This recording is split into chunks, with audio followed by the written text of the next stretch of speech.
지난해 7월 윤석열은 김용현에게 한동훈은 빨갱이다 라는 말과 함께 민주당을 비난하며 각 군이 개입해야 되는 거 아니야? 라는 취지의 발언을 했다고 합니다. 이 말을 들은 강호필 합창차장은 귀국 후 신원식 국방장관에게 지금 대통령이 군을 정치에 끌어들이려 한다. 전역하고 싶다. 자, 이런 우려를 표했다고 합니다. 이에 분노한 신원식이 김용현에게 전화를 걸어 이 자식들이 아직도 그런 생각을 하나? 지금 군을 정치에 개입하려고 하나? 이렇게 분노를 표출했다고 합니다. 당시 만찬은 원래 대통령이 증인과 국정원장, 방첩사령관에 대하여 방첩 조직을 강화하고 국정원도 차분하게 일을 잘하고 있다는 등 격려하는 자리였지만 피청구인이 시국에 관해 이야기하게 되었고 피청구인은 그때까지 진행된 야당 관련 문제, 정치 상황 등에 대하여 울분을 토하셨죠. 울분까지는 아니고 다양한 주제를 말씀하신 것으로 기억합니다. 이런 과정에서 피청구인은 정상적인 정치 상황으로 가기 굉장히 어려워졌다 언급하면서 비상한 조치를 해야 하지 않겠느냐라고 발언하였죠. 중요하죠. 정확한 워딩은 기억나지 않은데 그런 취지의 말씀이 있었던 것으로 기억합니다. 그냥 말씀하신 그 취지 그대로 받아들였습니다. 군의 정치 개입으로 생각하셨단 말씀이신가요? 그런 개헌까지 생각은 못했고 어쨌든 어떤 경우든 저는 적절치 않다고 이렇게 제 의견을 피력한 적이 있습니다. 시민들 반응을 보겠습니다. 신원식이 정상이었구나. 신원식이 정상으로 보일 정도면 대체 저 집단은 계엄 당시 잡히면 죽는다. 한동훈에게 빨리 가족과 피신하라. 전화한 사람이 신원식 맞나 보다. 껄렁껄렁해 보이던 신원식이 이렇게 정상적이고 나라를 생각하는 사람이었구나. 다들 놀래요. 와. JTBC 앵커의 한마디. 그들은 웃고 있었다. 본인이 낸 초고가 다 뜹니다. 네. 아유, 저희가 이거 다 증거에 의해서 웃고 있는 증거에 것 봐. 의해서 하는 거죠. 분노가 치밀어 오릅니다. 김용현 또한 보세요. 웃으면서 쌍따봉 날리고 있죠. 이게 뭐죠? 그들은 웃고 있었습니다. 아직 내란은 끝나지 않았습니다. JTBC 앵커의 정말 일침이었다. 이런 말을 드리면서 자, 미국의 셧다운이 역대 최장 기간을 갱신하며 43일 만에 해제되었습니다. 이걸 가지고 공화당의 거대한 승리라며 자축하는 트럼프입니다. 그런데 과연 이 기쁨이 얼마나 갈지 의문이 들죠. 물론 미국의 셧다운 해제는 세계는 물론 우리 한국도 바라던 바였습니다. 세계 경제에 드리웠던 미국발 안개가 조금 거친 느낌이랄까요? 그런데 이 안도감이 얼마 못 갈 거라는 생각이 들죠.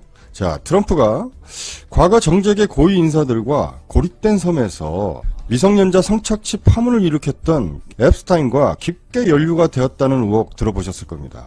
그와 관련된 기록이 고스란히 남아있는 이른바 앱스타인 파일, 지금까지 꼭꼭 감춰왔던 이 성추문 파일을 드디어 공개하자는 표결이 미 의회에서 다음 주에 진행될 걸로 보이는데 민주당 의원은 물론이거니와 공화당 의원들도 공개에 지지를 표했습니다. 트럼프의 성추문 연루설이 터진 건 이번이 처음이 아니죠. 지난 2016년 당시에도 큰 이슈가 되었는데 당시에는 자신의 지지 세력인 마가 세력의 열광적인 지지로 이것은 민주당의 음해다 라고 얼버무리며 넘어갔죠. 그런데 이번엔 좀 상황이 다른 것 같습니다. 이번 공개를 앞두고 백악관에서 공화당에 공개를 반대해달라고 압박을 하고 있는데 이 상황에서 이미 무슨 소리야 공개해야 한다 라며 반발하는 의원이 꽤나 많다라는 거죠.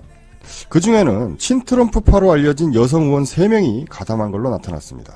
공개하라는 여론도 매우 뜨겁습니다. 이 추악한 앱스타인 성추문 파일을 전면 공개해야 한다 라고 응답한 미국인이 90% 이상이라고 합니다. 이 정도 수치면 트럼프 지지 세력도 반으로 쪼개졌다 이렇게 생각이 되죠. 이번에는 트럼프가 지난번처럼 민주당의 음해라며 빠져나가기는 쉽지 않아 보입니다. 최소한 추악한 진실이 드러날 시간은 되었다 이렇게 생각이 됩니다. 자, 셧다운 해제로 자축하는 트럼프, 또 다른 위기는 바로 그 셧다운 속에 있습니다. 이번 셧다운을 졸속으로 해제시키기 위해 오바마 케어를 현금 지원으로 대체하겠다라고 했는데 실상 그마저도 확정짓지 못한 채 셧다운을 해제시킨 겁니다. 이 부분에 대해서는 의회에서 추가적인 의결이 진행될 걸로 생각이 되는데 종국적으로 오바마 케어가 다시 받아들여지지 않는다면 미국의 건강보험료는 급증하게 되는 거죠. 그리고 이는 고스란히 미국 저소득층의 의료 부담으로 이어지는 건데 이 미국 저소득층의 백인들 의외로 트럼프 지지자들이 많습니다. 그렇지 않아도 탄핵 열기가 높은 상황인데 그 탄핵의 대열에 트럼프 지지자들까지 가세하는 일이 벌어진다는 거죠. 자, 병 앞에 장사 없고 의인 없습니다. 자, 더군다나 이번 셧다운 해제 임시 예산안이 통과된 겁니다. 1월 달까지 예산안만 통과된 거죠. 그런데 1월에는 또 뭐가 기다리고 있냐 하면 아마도 그때쯤이면 미 연방 대법원의 관세 재판 결과가 나올 시기라는 거죠. 빠르면 올 12월 말에 나올 수도 있다라고 점쳐지고 있는데 좀 늦는다면 내년 초가 되지 않겠습니까?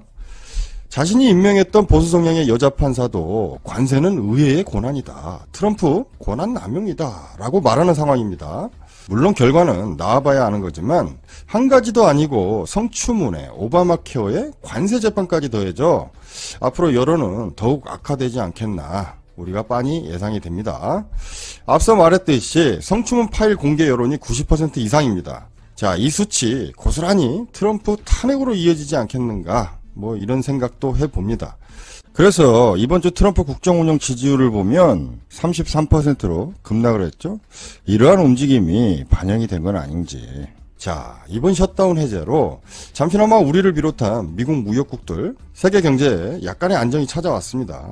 그러나 그 유예 기간은 일단 1월까지이고 또한 트럼프가 자리를 지킨다는 전제이죠. 자, 트럼프 지금 굳건해 보이지만 언제 무슨 일이 벌어질지는 아무도 모르는 겁니다. 자, 이런 상황에서 우리는 항상 그 위험에 대비를 해야겠죠. 제2, 제3의 통상 전략을 미리 짜놔야 할 것이고 한미 동맹 관계도 안정적으로 다시 정비를 해놔야 할 것입니다. 그리고 한미 간의 경제 교류는 변화에 신속하게 반응하도록 우리가 준비를 해놔야 하겠죠. 급변하는 세계 경제 질서 속에 우리 한국이 굳건할 수 있도록 이재명 정부가 좀 더 고생해 주시기 바랍니다. 근데 저는 이거 보면서 아부의 기술? 이런 것도 있는 것 같아요. 외교에서는 아부를 해야 되면 아부를 해야죠. 그러니까 우리의 전제는 트럼프는 깡패예요. 국제 깡패. 삥 뜯는.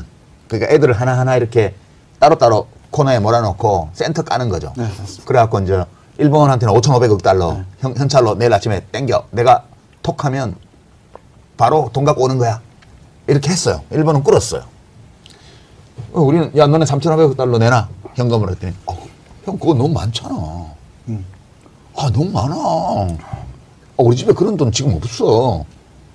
이렇게 얘기한 다음에 가방 좀 들어주고 이렇게 좀 깎아주면 안 될까? 뭐 이런 얘기들.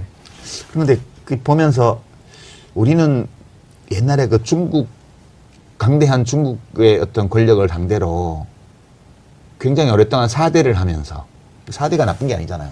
국제사회에서 살아남기 위해서 가장 실용적인 거죠. 예, 살아남기 위해서는 아부가 필요하면 아부를 하고 반항해야 될 때는 반항을 하고 싸워야 될 때는 또 싸우고 우리가 대첩 많습니다. 우리 역사에 중국을 상대로.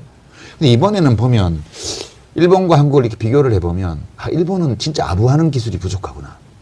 아부를 할 때에도 문화적 품격을 지키면서 아부를 받는 상대도 아부로 못 느끼게 남들이 볼 때도 뭐 저럴 수도 있지 하는 수준에서 아부를 해야 되는데 예, 그 한국은 상당히 아부하는 기술이 뛰어나지 않나? 저는 세계 격변기에 두 엄청난 거래주의자가 만났다고 생각합니다. 거래주의자요? 예, 실용주의자로 보면 되는데 이익이 제일 중요한 사람들. 근데 큰 차이점이 있어요. 그러니까 윤석열은 둘 다 그부터 설명하면 윤석열과 바이든은 얼치기 가치주의자들이에요. 둘 다. 그래 아무것도 안 해. 아무것도 안 해. 실제로 가치만 얘기하고 세계를 나누고 진영만 만들고 잘난 체만 하는. 사실 바이든이 민주당이 왜 이렇게 쪼그라들었냐 하면 그들이 살지 못하는 가치를 끊임없이 떠들어서 진보, 기독교인, 미국 세 사람 이 세 가지 공통점은 뭐냐? 잘난 체 하다가 자기가 범한 것보다 훨씬 더 욕을 먹는다. 거기에 오히려 트럼프의 등장을 도운 사람들이다. 저는 그렇게 생각하거든요. 그러니까 우리가 예를 들자면 이 자유민주주의, 뭐 자유라는 거 인권 막 얘기했잖아요. 근데 우리가 추구해야 될 가치는 맞지만 이걸 남한테 강요할 가치는 아니거든요. 그렇죠. 그렇죠. 근데 그게 바로 바이든하고 윤석열이었고요. 자기만 거기서 오히려 빼버린 거고요. 실제로는 아무 일도 안 하고 있습니다. 그렇습니다.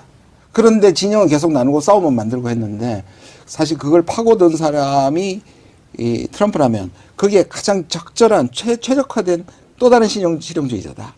그런데 트럼프의 실용주의자는 자기가 가지고 미국이 가지고 있는 엄청난 힘을 통해 가지고 마음대로 할 수 있는 실용주의지만 우리는 그 큰 상대를 통해 가지고 어떻게 살아남느냐 생존력의 실용주의자다 이렇게 생각합니다. 그래서 너무 다행입니다. 이런 시점에서 이런 세계적 시점에서 이런 트럼프를 상대할 수 있는 최적화된 무기를 우리는 가졌다. 트럼프 임기에 윤석열이 그냥 있어서 네. 트럼프 윤석열 커플로 이렇게 한미 관계가 진행되었다면 지금 뭐 어떨까요? 좀 진짜 거짓말하고 여기 모골이 살짝 송연해지거든요. 저는 외교를 좀 전공한 사람으로서 이 윤석열 3년 동안 외교는 없었습니다. 외교는 기본적으로 지렛대를 많이 가져야 되는데 이 사람은 지렛대를 하나하나 다 부숴버리고 미국, 일본만 했는데 그럼 미국과 일본에 대해서는 외교인가? 그것도 아니거든요. 외교는 내가 변수가 돼야 되는 겁니다. 그러니까 중국이 우리를 이렇게 얘기하는 우리가 변수가 되기 때문에 미국과 있는데 미국과 일본에서 우리는 생각 안 하고 그러면 중국이 미국하고 일본을 직접 만나면 되지. 그렇지. 한국을 만날 필요가 없잖아요. 그러니까 우리가 종속 변수가 돼버린 거죠. 종속 변수. 완전한 종속 변수. 우리는 완전 독립 변수가 되기는 어렵지만. 맞습니다. 그래도 반점은 독립성 있는 변수가 돼야 대우를 받는데. 그렇죠. 미국, 일본에 종속되어 있는 그냥 여기서 결정이 이루어지면 다 따라오는 이런 거면 아무도 신경 안 쓰죠. 그러니까 보시면요. 미국, 일본도 우리를 별로 취급하지 않고 중국도 외교를 정지시키고 러시아도 정지시키고 심지어 우리를 그렇게 만나려고 했던 제3세계도 우리를 만나지 않았습니다.